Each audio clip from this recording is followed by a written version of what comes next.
And now, the pride of Westerville, Ohio, playing your host, coming in at a staggering 6 foot even. He is a 3 time JBBL League champion, a 1 time Oreo stacking champion, an all around swell human being. Give it up for Chris Capel. And there I am. Chris back here, not quite with the man with the mic, but still had Eric there with the intro. Working from home today. Daughter's got some tonsillitis. Wife's not feeling so well, so thought I'd jump on here, make a video. How to sell cards. Many different ways. At LJ's, we primarily use the big auction houses. Golden, PWCC, Heritage.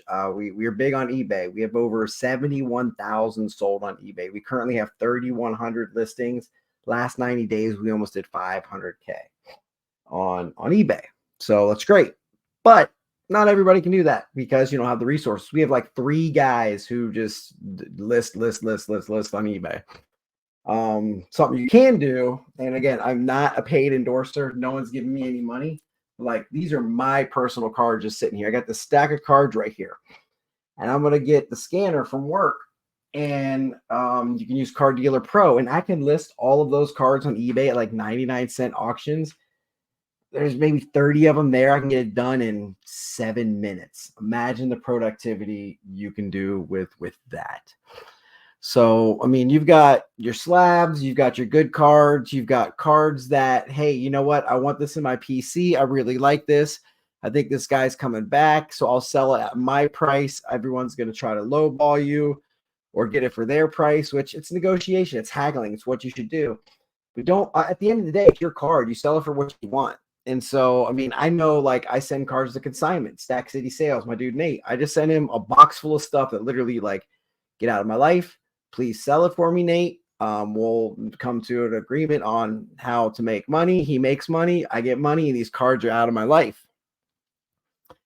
Then there's other cards where there's a new thing, the district. And Ivan's doing awesome things over there with Watch the Breaks. You know, Ben from Midwest Box Breaks, Chris at Buck City Breaks. I see Kraken Wax on there. Whole bunch of collectors. If you're on the Twitterverse, then you know these people. If you're not, you may not be familiar. People like Whatnot. I do not like Whatnot. I mean, it's a place to buy and get ripped off. Like, you've heard stories of how you get into breaks. You hit a $10,000 card.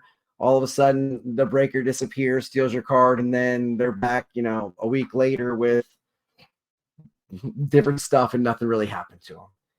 Get in breaks with people that you trust. There's a laundry list of them. Just post one social media message about who's good to break with, and you'll get a plethora of answers. And it's very important to be. I know LJ's uses Wolf's card breaks a lot. East West.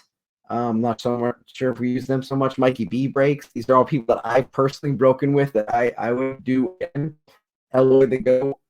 Flores, I would do, like I said, Buck City, Midwest, all the people on East and West. Other ways to sell for car shows. Just there's probably a quarter, but another $1. It's really cool. Probably it's gonna give you $1 for it. Why not, right? Sell on social media, Instagram, Facebook. There's so many places that sell cards. It's ridiculous now. The Facebook markets will have, a 70 card or $700. Like, that's stuff you're going to run into, so you're finding deals. You're also, if you're into this stuff, you're going to find your friend who say, hey, I've got this awesome collection of 80s and 90s card. That stuff, was over years ago. Get to the vintage point. Worthless. And that worst part of the job is telling people, hey, your cards are worthless. I saw this week that local card shops are getting a bad rap online for ripping people off. It's like, you want to bring cards into the shop and then expect to get full value for them? Like, it's just not going to happen. Like, it literally is a business. So our job isn't to collect those cards. Our job is to resell those cards. So whether we give you 60%, 70%, 80%, whatever it is, you're selling in bulk, you're walking away with money. We're getting new inventory. We have to go ahead and put that on our shelf. We've got to sell it. We've got to pay the taxes because I bet you're not going to claim it on your taxes because we're going to give you cash.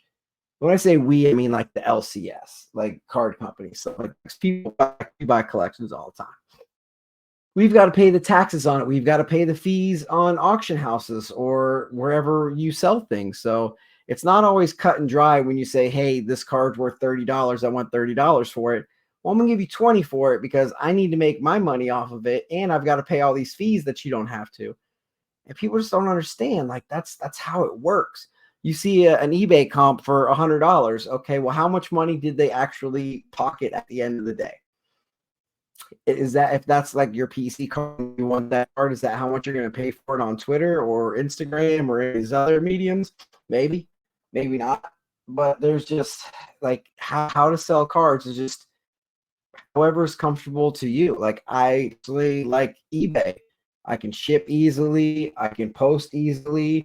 I know the system even for myself, and you get millions of people using that site compared to the 6,000 followers I have on Twitter.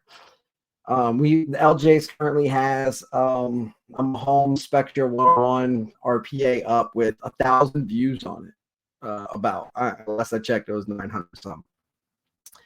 I put it on Twitter and there's like 400 and some, but also those are just people scrolling. That's not people who are actually looking at the card. Okay, looking at it, maybe be a potential buyer.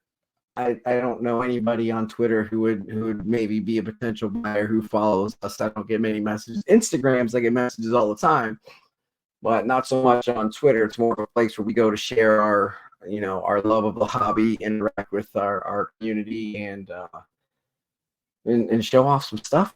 So that's kind of cool. There's a ton of different ways to sell cards. What are some of your favorite ways? Leave it in the comments. If you like the content I'm making, I try to make funny videos or shorts, informational shows. Josh and I are back with the LJ's Card Lounge. Sub to the channel. It helps us. It helps you. Helps grow the community. It's not hard to take like 12 seconds to hit the sub to help your friends out. If you don't want the notifications, turn the noties off, man. Just turn those noties off. Like and subscribe. I hope you like the content. Sell your cards. Make your money. Buy new cards. Some guy said he bought a house. Like this dude, I followed him today, said he collect over, the pandemic and stuff, sold enough that he bought a house. I know one guy who's bought like cars and stuff, like people, the 1 million Cubs guy, he has literally quit his job and just uses the Card Dealer Pro and sells sports cards all day long. Isn't that like, I mean, so it's what I wanted to do, and it's what I'm doing now currently with my life, and I absolutely love it. Like I have the greatest job in the world. It's like looking around my desk. Like these are my cards sitting here. Like I have this Peyton Manning, autographed Super Bowl helmet, this Super Bowl 50 autograph thing, and some cards here that are going out to people. Those are my giveaway stacks. But my room's a little bit kind of a mess, but whose card room isn't, right? You got to have a method to the madness. But get yourself in order, get organized, stack sales. Kelly's Cards runs tons of stack sales and makes money.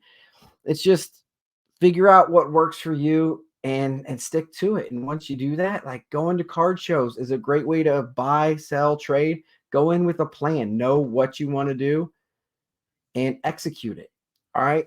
How to sell cards. Chris from LJ's Card Shop. You stay classy, San Diego.